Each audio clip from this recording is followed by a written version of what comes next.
Hello Marian, how are you? Yeah, what happened? Your exam this time? It was easy this time, the last paper.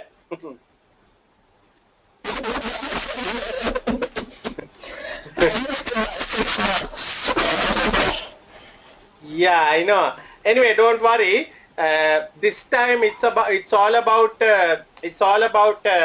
dairy farm. So something which we consume but which we don't know how it is being produced. So it was a fairly interesting case. So already I have started the classes. I have prepared some mocks and doing it with other students.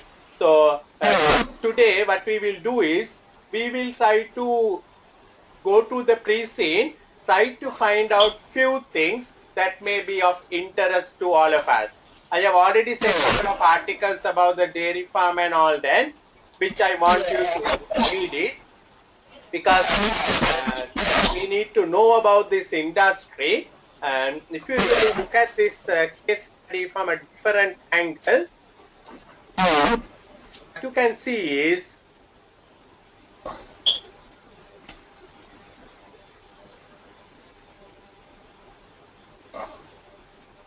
you would have seen here it's even though it's a strategic case study, I thought it is more suitable for the operational case study. It's a family concern. The father, mother, son and the daughter, and you can see, in fact, if you really look at no strategy at all, right? They meet at the family meetings, and that's the board meeting for them also. So and if you really look at the last 15 years, absolutely no expansion in the business, no growth in the business. The last farm they acquired was in 2001, 150-year-old business, but the last acquisition was on 2001, and since then, no acquisitions at all. Right? No growth at all. And they are working at almost full capacity, 400 cows per shed, 1,600 cows. So they have absolutely no room to grow up in their income. You would have seen that in the financials.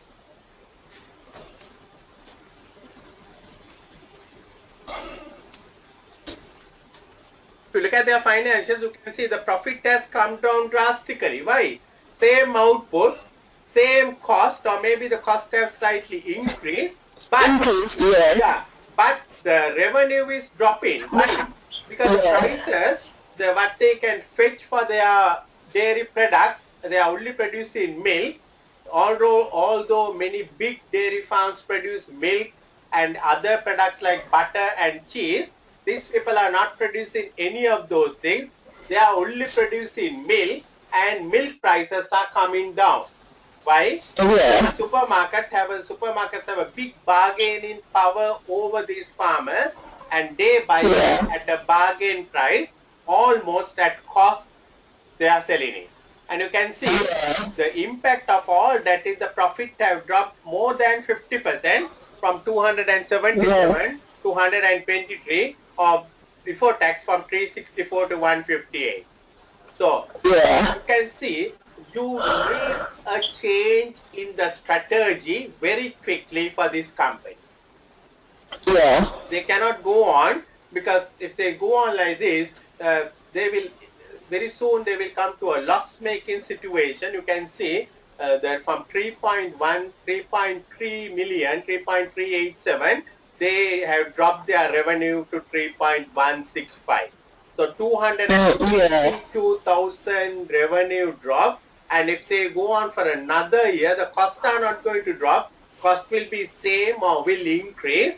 If they go for another year, maybe end of 2017, I fear they will end up with a loss.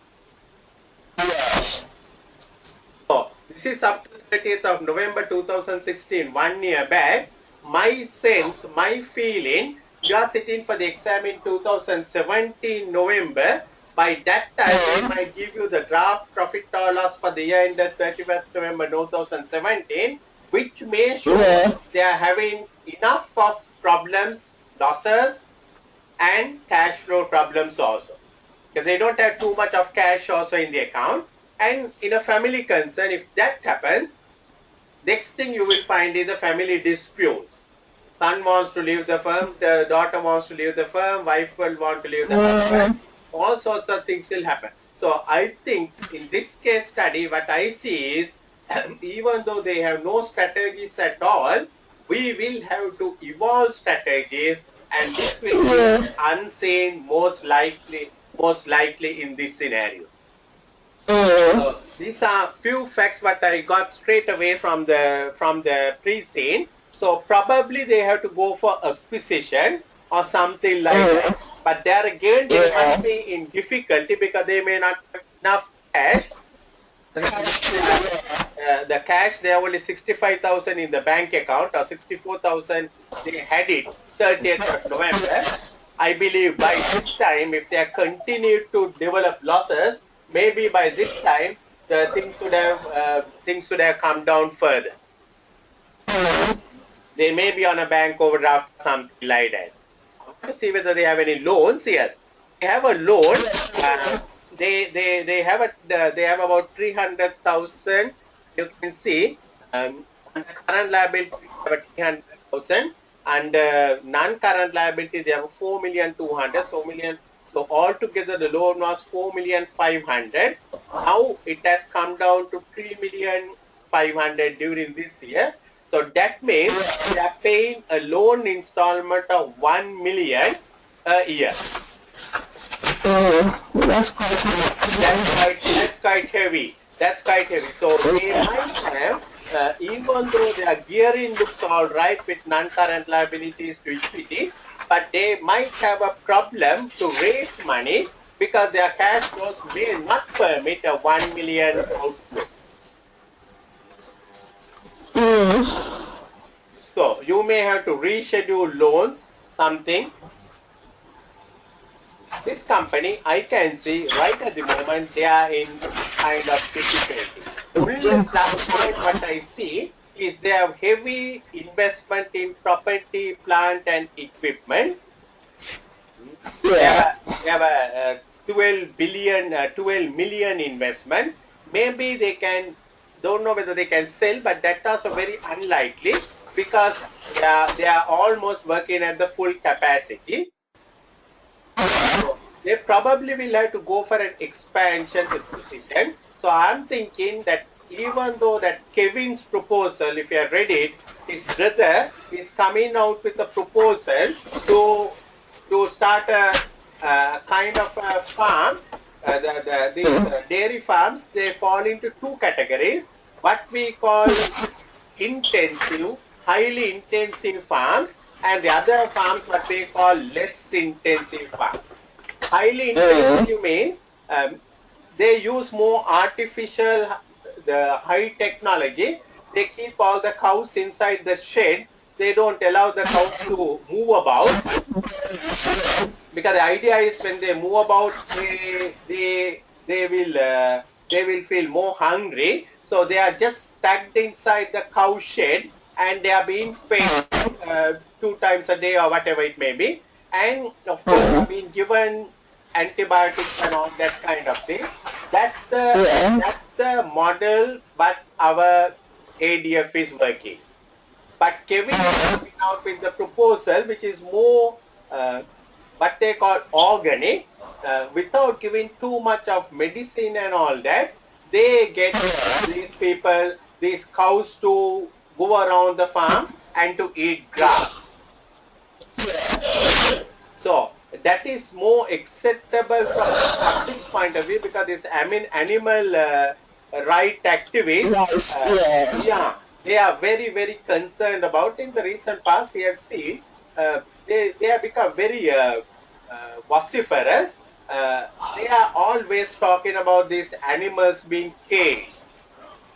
And so that's not something that is, and you can see some of those articles in the Preseen. One thing is about animals being caged, and the other thing is all about these antibiotics being given. All those things are Yeah, all those things are not accepted by the environment or by the society. No. So Kevin's proposal seems to be somewhat very. Yeah, will you give me a second, give me a second.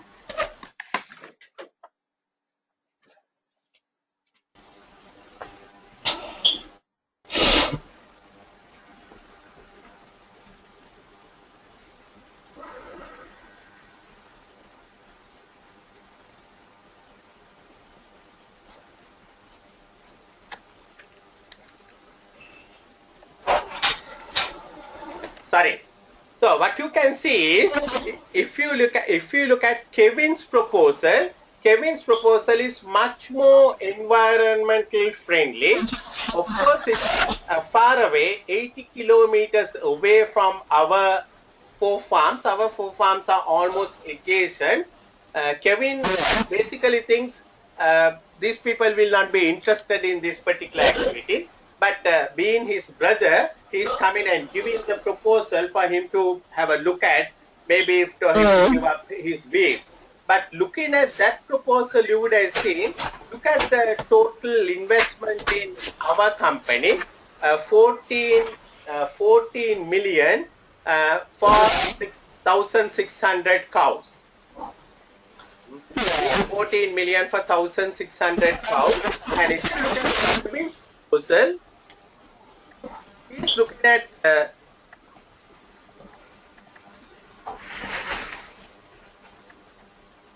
he's looking at 300 cows. It's about 1/5 of our one, and his investment, if you really look at, it's going to be 1.49550. So I want you to take down some of these figures. If you look at our investment, 1,600 cows. Forget about the non-current, forget about the current investment, current asset. We have 14,196.75. 14,196.75 for 1,600 cows. So per cow, it is 8,870 or 8,869, our figure. Yeah. But we can see Kevin's one, it is almost half of that investment. The Kevin's per cow, the investment is coming to something like 4,865. Yeah. So can you see? So you can see that strategically at this moment, it may be a worthwhile thing for us to look at this option of going for Kevin's one. But Kevin's one has a little bit of tricks in it. If you look at the P&L statement, the net income from operations is 131,311, right? 131,311. But in this expenditure statement, there is no director salary, right? You can see, because this is where you have to be smart. If you really look at hired labor, including staff benefits, 107,000. Whereas our ADF operational statement, we have director salaries, 40,000 director. There are 1, 2, 5 directors in this company. Our company, we have 5 directors, and our salaries includes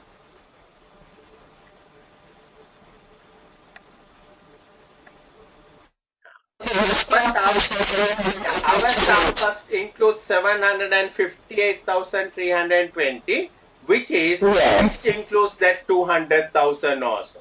So if I look at my operational profit, it is 420,000. That will have to be increased by another 200,000 to make it comparable with our Kevin's thing. So we will have 620,000 income.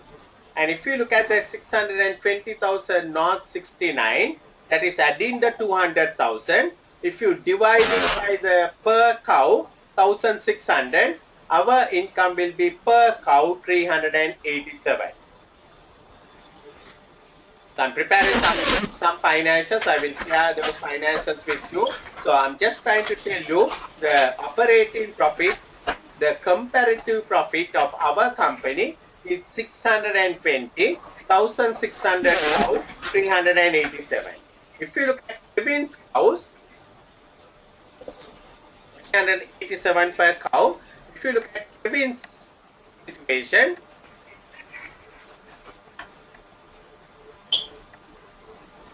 Kevin has 131 of profit, and per cow it is 438. Right, so you can see his operation is more cheaper in that way. Even though it looks more expensive, it's cheaper. It's 438 against our 38. Sorry, ours is 387.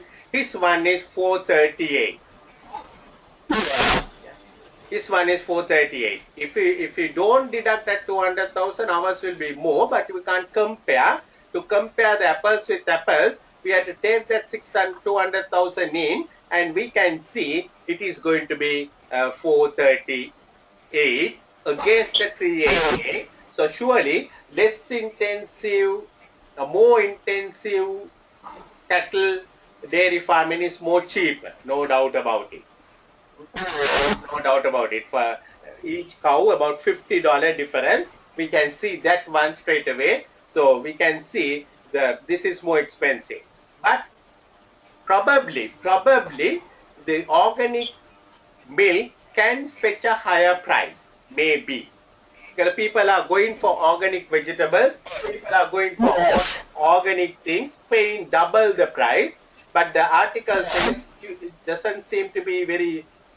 In fact, it suggests it's a fraud saying organic, because there are certain classifications. But looks like organic can fetch a premium, maybe something like 20% or 50% or whatever more. So those are some of the things what I saw in this whole scenario from that angle. So probably I can think, even though Kevin is thinking of, just asking this Joeline to study the thing, they might be deciding to come to a joint venture or a kind of a thing, because our company ADF needs some kind of a restructuring, some kind of a change in their way of doing it. Because I think basically we are very, very capital intensive. Almost double the capital expenditure, and you can see we are paying, if you really look at it, huge finance expenditure.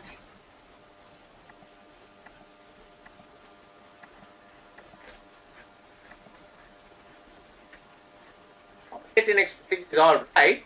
But if you look at the finance expenditure, we are paying 261 finance charges and also a 1 million installment. I think it's going to be very heavy on them. They may not be able to sustain for another 1 year if they go on like this, because it's interesting for us to work out the cash flow statement for the last year to see how they have been able to manage the whole thing.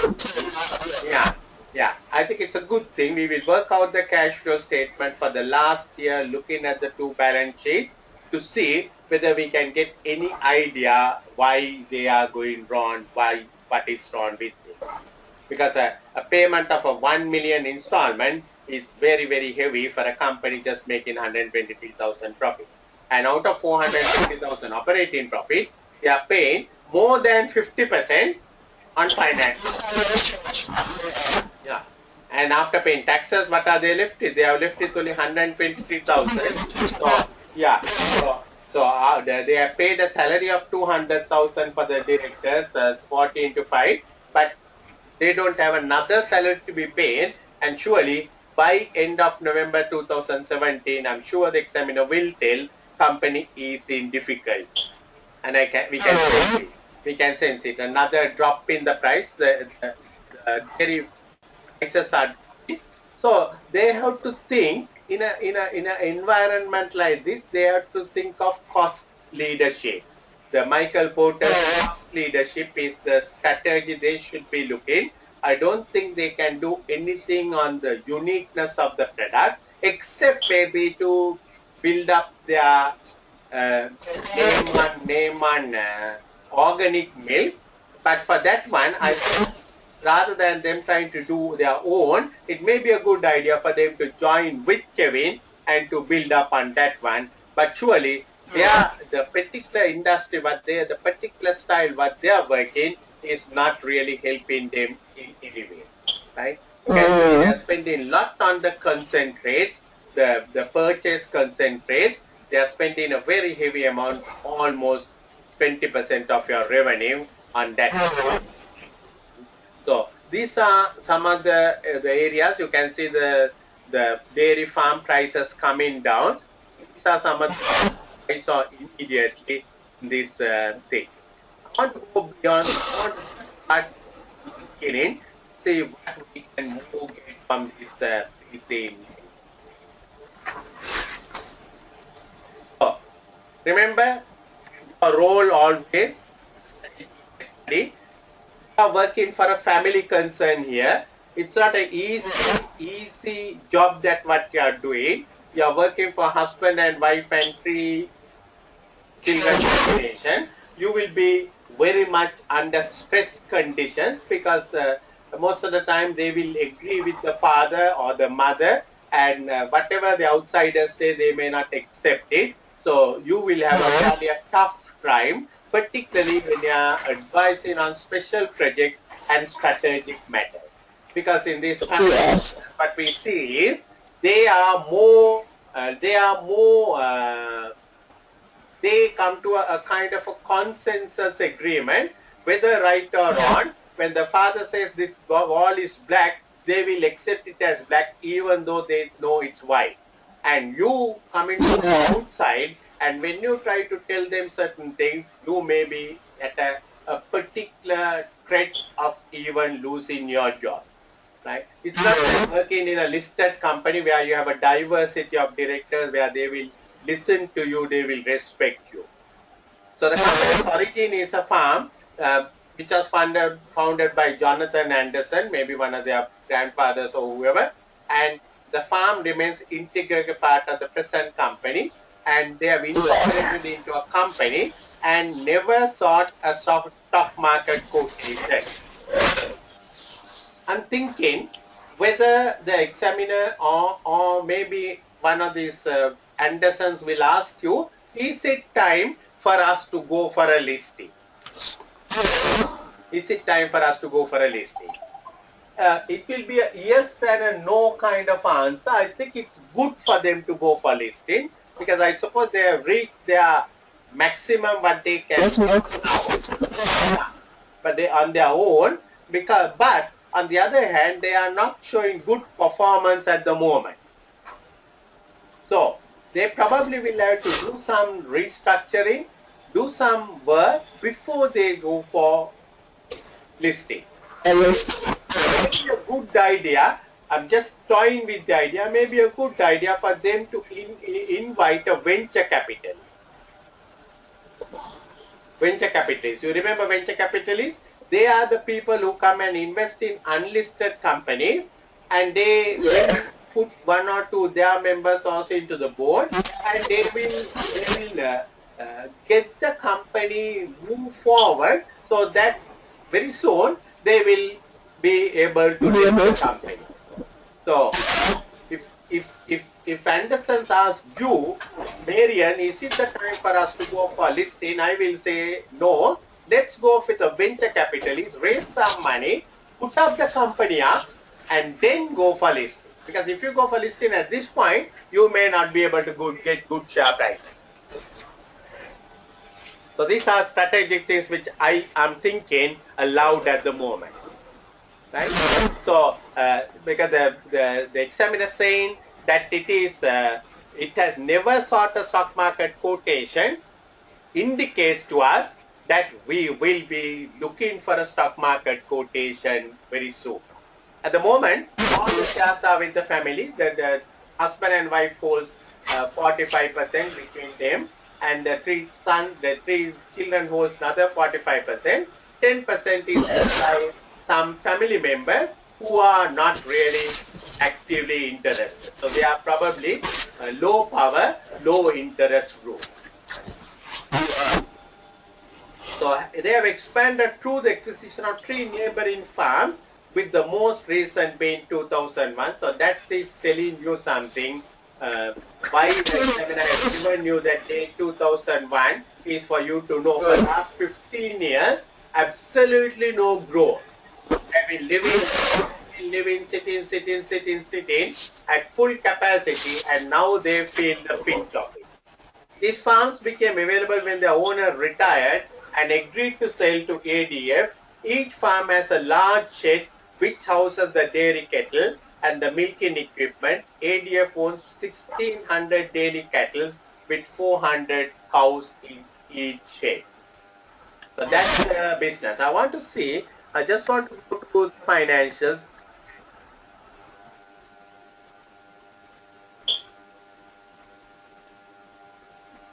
The statement of financial position. They are not given us any indication of any acquisition of assets, but if you really look at property, plant and equipment, from 13 million it has come down to 12.2. So very unlikely they have made any investments in the past. So probably they are just living on their whatever they have, and it's a kind of a scenario which is dangerous, which is probably coming to an end very soon. I'm guessing, I'm thinking one thing, maybe some other company wanting to take over ADF, that may be another proposition that can come up. And it may be in a way, it may be sad, but it may be a good ending for the family to sell this farm to another company, because otherwise the family will run into a big crisis. And all in the family, if the company collapses, the entire Andersons will collapse. So I can sense a kind of a situation where they might even think of closing the farm very soon. You may be asked to see what price the company can fetch on the share prices, etc. These are the areas which is looking very attractive for me. Anyway, each of the farm has 250 to 300 acres of farmland, which is used to grow crops for animal feed. It also uses graze heifer calves until they are old enough to breed up and afterwards enter the dairy herd.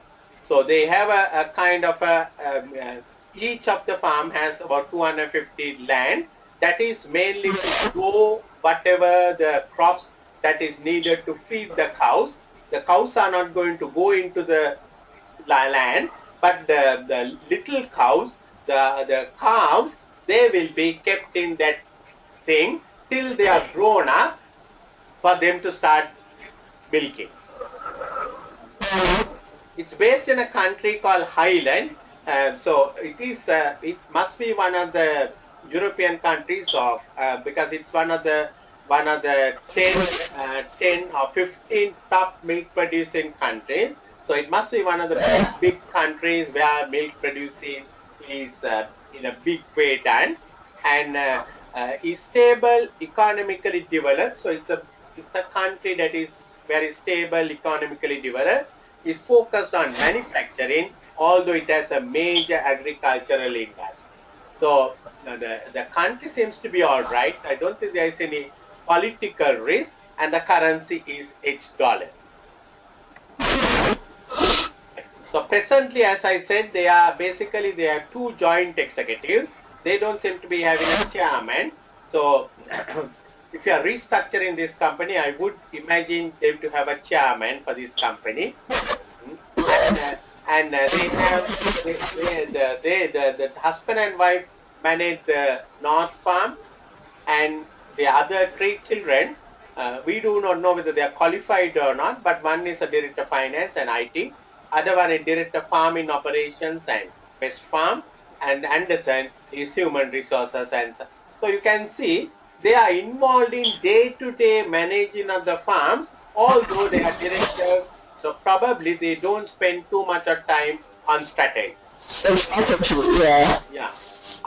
If I was asked to make some recommendations for this company, I will say immediately bring some non-executive directors with some expert in the farming business areas to give them a kind of a different outlook from their Yes. family meetings, family concerns. Because in a family, you don't tend to disagree many things, even if it is business. So the Yeah. children are holding 15% each. The balance 10% are held in small quantities by several other family members, none of whom has an active role. So there again, I think the one thing that may come up is this 10% of the people may want to sell their shares because they don't have active interest in the company and they may be just holding the shares, and the company is not doing very well. They may be interested in selling this 10%. So there may be a share valuation again coming up. Role of the farmer is very much a matter of day-to-day management. So you can see the husband and wife and the three children who are farm managers, they are on a day-to-day management. Strategic decisions are taken jointly by the board during the so-called family meeting. So the board meeting is a family meeting. No outsiders. They must be having their meals or whatever, and they discuss Yeah. whatever it is there. Both separate farms are adjacent to one another, self-contained with regard to the management of its dairy herds, because the cows are housed in dairy sheds. Each has sufficient space to accommodate 400 and all equipment necessary for milking them. So they are working almost at full capacity. So I don't think they can think of increasing the output. I can't think of them increasing the output the present May method because they are almost increased at the working. So I don't think they can raise the revenue. So thinking of a product differentiation strategy here may not work very well. They employ shed managers, cow herds to take care of the cows and farm workers to grow crops. So they basically work on a scenario where they employ shed managers who will look after the cows, and also they have farm workers to grow crops. I'm thinking whether they can sell these farms and whether they can buy their output from outsiders. I don't know. Because they've been a farming country, they might have the chance of buying the things rather than having a heavy investment on property, plant and equipment. Let them sell some of these farms and buy all whatever they require so they can save the finance cost, which is very huge on them. Hmm? Because they are spending 60% of their earnings on the finance cost. So they may be able to sell all those things and be profitable through by buying the products, whatever they have to buy it from outside. So that is another proposition we can look at. Maybe we have to look at all those things later on. So and then because then you can remove some of the employees also, but then there may be little other issues, but we have to look at. Each shed is under the supervision of a shed manager. Cow herds are responsible for milking and generally taking care of the cows. There are also farm workers who are responsible for growing and harvesting the grass that is used to make silage for feeding the cattle. Now that area, I'm thinking whether we can outsource. Sell our areas and buy it, because it's been a farming country. There may be people who are preparing, who are doing this silage kind of thing. So we don't need to produce it. We can buy it because farming industry being such, I don't think they can dominate the prices. So it may be available at competitive prices. It may be worthwhile for you to buy rather than producing, spending lots on your capital. The company operates as a single entity, so no subsidiaries, no consolidation, all that. Simply a matter of convenience to have the daily herd divided into 4, each of which has its own shed. Splitting the herd in this way also limits the potential spread of illness. So at the moment they may not be a necessity, but they may want to look at individual farms' profitability. Yes. Because right at the moment everything is combined together, they might want to look at the individual farms' profitability and see, because maybe 3 farms are bringing big money and the 4th farm is eating into that money. We don't know. So splitting the herd in this way limits the potential spread of illness, which is a good thing. Cow herds and farm workers work wherever they are needed, and the silage that is made from farm crops is treated as a common resource. So they work. The farm workers are not allocated or to a particular farm. They work wherever they are needed. So they are not. So it will be difficult for us to work individual profitability statement because they work in different farms whenever they are. Yeah, that's right. Yes, right, and treated as common resource. So the food that they produce is considered as a common resource, which is fed to the cow. There is a small administrative office that deals with all bookkeeping and invoicing. ADF employs a part-time internal auditor. She's an accountant who has an office in the nearby village. Internal audit report directly to Jolene and Archie. So I don't see too much of a sense in all what they are doing in terms of internal controls, because they are employing a part-time internal auditor. I don't know what the contribution of the internal auditor in the whole thing, because the family concern do not know what that. You can see the structure here. There are 2 joint chief executives. The 3 children, Susan, Matt, and Graham. You are reporting to bookkeeping, and you are reporting to Max, who is the finance person, and each one has a shed manager, and that's how it is being managed. Internal auditors don't have it in the structure, but what they say is internal audit reports to the chief executive. This is very interesting.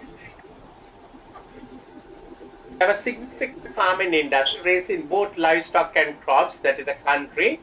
Dairy farming accounts for 18% of total agricultural output in Highland and generates revenue totaling 6.6 billion. So when you really look at 6.6 billion figure, our figures are very, very little. So we are not in a position to influence the government or any other party in isolation. We are a very small company. When you compare with the big giants, maybe 6.6 billion revenue, what is our revenue? Our revenue is little. Our revenue is 3.1 billion. 3.1 billion. Yeah, so you can't even compare our revenue with the 6.6 billion turnover. So we have to understand we are a very, very small party in this whole scenario. So we can influence them, but generally all these small dairy farmers, they get into a community or a kind of association to bargain deals with the government. So that may be another possibility. They might want to reduce the taxes. They might want to, I don't think they have individually, they can even negotiate with supermarkets. But I'm sure if they get together as a community, as a farm association of small farm owners association or something like that, they may be able to better negotiate prices. So I'm thinking, if I want to do something. I will try to form up something like that if it is not there already. Dairy sector has been struggling in recent years because constant reduction in wholesale prices paid by major supermarkets of fresh milk. Supermarkets buy milk in such large quantities that they can put farmers under considerable pressure to the extent that milk is often sold for little more than it costs to produce. And we can see that much, right? We are making very marginal profit. So maybe it's a good time that we strongly form an association to bargain with the supermarkets and to make our situation clear. This dairy farming is a very, very sensitive area because you are milking the cows daily, and if you don't have facilities to refrigerate it, you have to sell the milk somehow at the end of the day. Yeah, at the end of the day.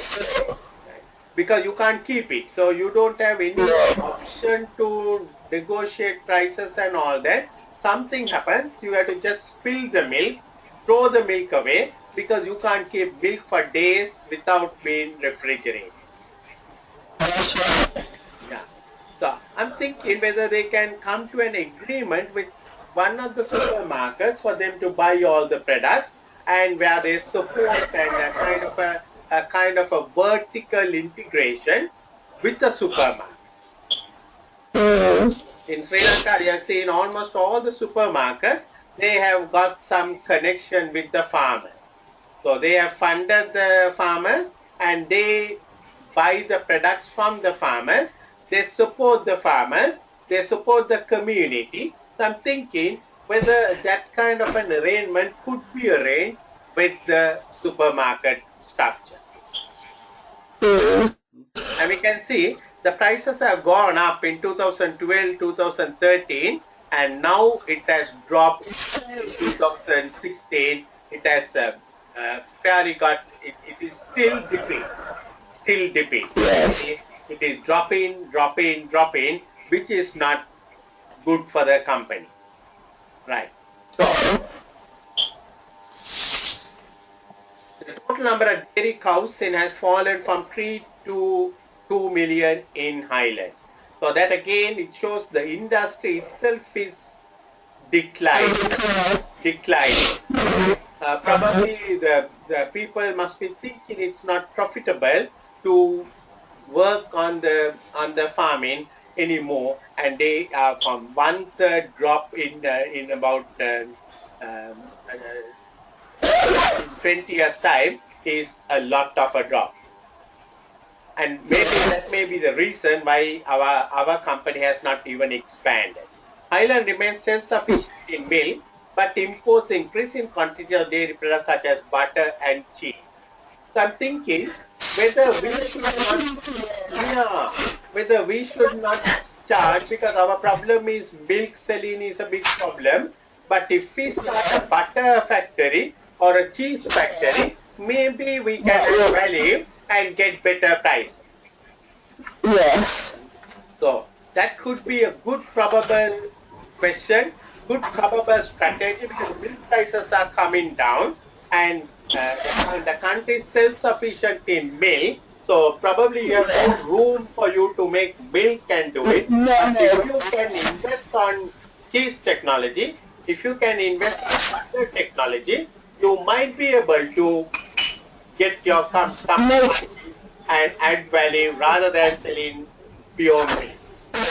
Yes. It may mean a big capital investment, or maybe you will want to join with a butter manufacturing company somewhere. Yes. Join them. Highlands dairy farms range from independent small farms to major farming corporations. ADF falls within the small independent category, already one of the largest in this sector. So we, amongst the smallest, we are one of the biggest, but we are a small company. We're not big enough. Yeah. The average independent farm has 180 cows. We have 1,600. So we are fairly big. When we look at the average size of independent companies, we are fairly big in that range. So we must be having a fairly big voice amongst the small farmers but the big farm operations are totally different. However, a major farming corporation can have many thousands of cows.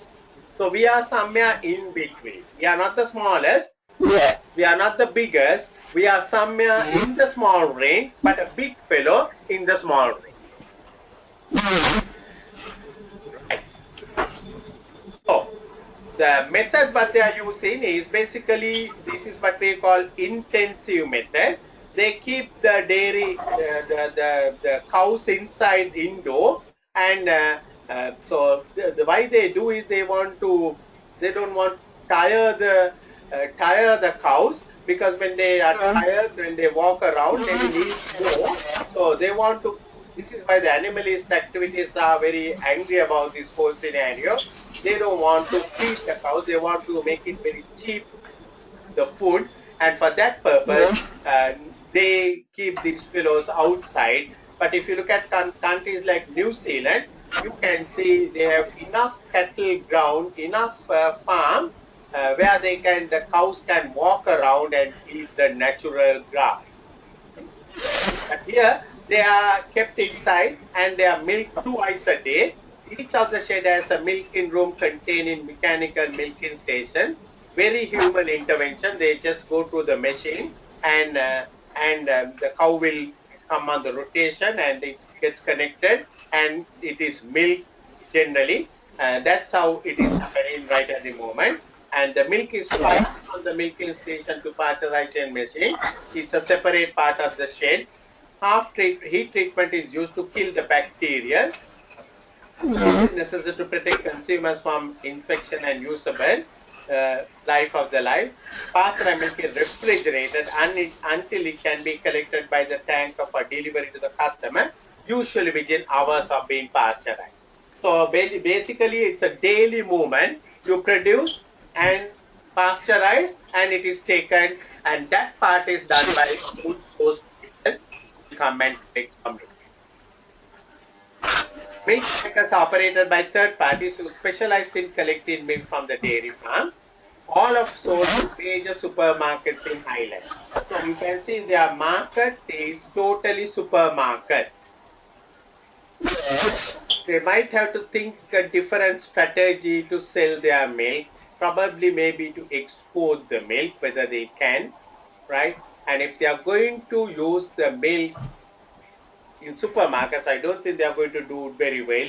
Either they have to think of exporting the milk or they have to think of producing cheese or whatever other thing. Supermarkets are responsible for bottling and distribution after collection of the milk. Pasteurized milk can be sold as it is, but the supermarket sometimes proceeds it further. It's scheme to reduce the fat content, so reduce the calories, so non-fat milk, all those. In that part is done by the supermarket. So actually what you can see, this company is not adding any values. It just produces the milk, pasteurizes and sells it, so they don't do any value adding. It's basically a very simple operation what they are doing. Keeping the cows indoor means they are unable to graze on grass, so they have to be fed in the shed. ADB grows grass and other plants in fields and converts the resulting crop into silage and animal feed that is used extensively by the dairy industry. It is relatively easy to manufacture, can be stored for years. So you can see the cow feed can be stored for years. So my thinking is, rather than we try to produce, why don't we go and buy that cow food? Yeah. Their fields can supply sufficient grass to make a whole year during the growing season. So that means they don't have a problem of grass. So if they don't have a problem, others also may not be having a problem. There may be enough supply and therefore they should be able to pursue that strategy. Farm workers use tractors and other equipment to spread fertilizer on the field to feed growing crops. Fertilizer can come from natural sources, including cow dung gathered from sheds, and also chemical fertilizers and pesticides that are bought in. So you can see the chemical application, pesticide application. The crops are harvested mechanically using tractors, etc. all day. Cow starts producing milk after given birth, its own cows. each cow will have a calf every 13 months. Cow will have a dry period of 6 to 8 weeks during a 13 months. So out of 365 days, 6 to 8 weeks, the cow will not produce any milk. So that's about 50 days, 55 days off. So average the cycle of milking is 310 days, and that's the industry norm. Even though the cow is there for 365 days, each cow will have a dry period of 6 to 8 weeks every year for a 13-month period. So 310 days is the milking day. So whenever the cows breed male cows, they are sold for big farms. Female cows, they are kept in the grass field until they are enough to be used for breeding. Usually 13 to 15 months. So till 13 to 15 months, they are in the nursery kind of a thing, and no milk coming from them, but they will be grown to give milk. Some of the heifers are taken into ADF dairy farm and the remainder are sold to other farms. So we can see in your financial statements, 94% of your revenue came from milk, 6% of your revenue came from by selling those balanced calves, the what they were breeded, the excess, right? So you can see another side to this story. There is excess cows what they are producing, which they are selling to the outsiders without utilizing because simply they don't have enough space. Yes. They don't have enough space. So if they can, that's another 6% of the cows that the 6% of revenue coming from that one. We don't know what the amount is, but still that's an area that you can look at whether we can, without selling those cows, whether we can feed them and get them also to give milk. And in that case, whether we can expand the sheds is another strategy we can look at. So this is the technology what they use. They put up a plastic tag and a chip so that they will read it electronically. So they have got all the sophisticated apparatus, and from there they can monitor each calf, the milk produced. So if they find that particular calf is not producing enough milk, they can do whatever the thing that they have to do it. All those things, health problems, all that are monitored through this chip. Generally kept until they are 5 years old, which time they are sold. So 5 years is the life period of the cow, and after that they are for slaughter. The meat is used as pet food. Cows will be sold for slaughter if they produce insufficient milk or if they are aggressive and difficult to handle in the shed. That's another problem. Some of the cows are, generally the cows are very calm animals, but you can find some aggressive cows. In that case, what they do is they sell them to a slaughter. Keeping the cattle indoors increase the risk of disease. Now, this is one risk we have, a big risk. If you allow them outside, they will just go all over, and they will breathe fresh air, all that. The chances of getting them sick is very little compared to when they are kept indoors. Also the disease will spread because they are either enclosed. Yeah, when one gets, all 400 will get it. So there's a big danger of anything, that kind of a thing happening. And also they can injure themselves. Also the walking on the slippery floors that are contaminated. Sick and injured cows are isolated, will either be treated by a vet or sold for slaughter, depending on the sickness, that kind of a thing. Law in Highland requires that medical treatment of animals must be carried out by qualified vet.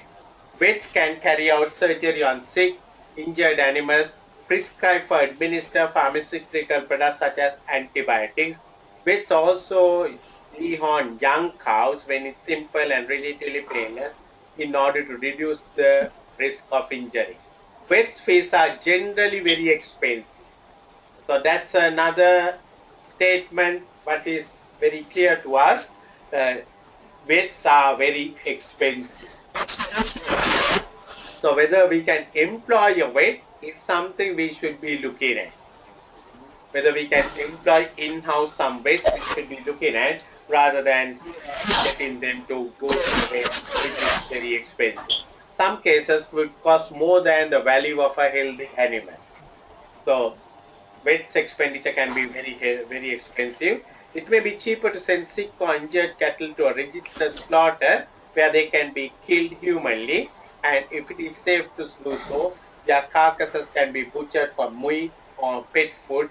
Slaughterhouse can also dispose of diseased carcasses that are not fit for consumption.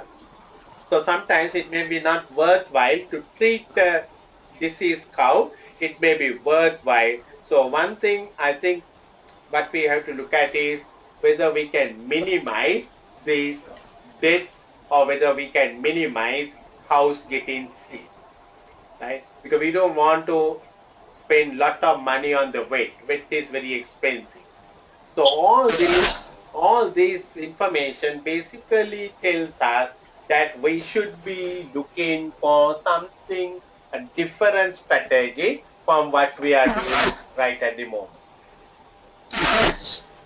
So maybe something we have to look at. So I have basically started preparing the marks. I have one mark. I will send it to you. But before we go into the mark, let's look at some more of this the pre-scene. Yeah, pre-scene, because we need to understand the pre-scene very well. So let's look at the pre-scene more and more. How is your calendar? Today we are in Wednesday. Today we are on Thursday, Monday. How are you? Yeah, shall we make it Monday 6 o'clock in the morning? Okay. So, Yes. yeah, I'm doing some work. I've already done some work on this one. I'm preparing some analysis. So let's meet on Monday 6 o'clock in the morning, and we will have another session. Okay. Yeah, I'm not. Your voice is not very clear. I think. Sorry. Yeah, sorry. It's all right now. Yeah, yeah. Can you speak closer to the mic? Can you send me the recording? Hello? Yeah, I can't hear. I don't hear you very clearly. Can you write here in the chat box? Can you sorry, in the chat box. Can you send me the recording? Yeah, I have recorded. I will send you the recording, sure. Yes. Yeah, I will send you the recording, Marian. Yes. Okay, I'll see you on Monday Monday morning 6 o'clock. Okay. Thank you. Have a great day. You too. Thank you. Bye. Bye. Jeffrey.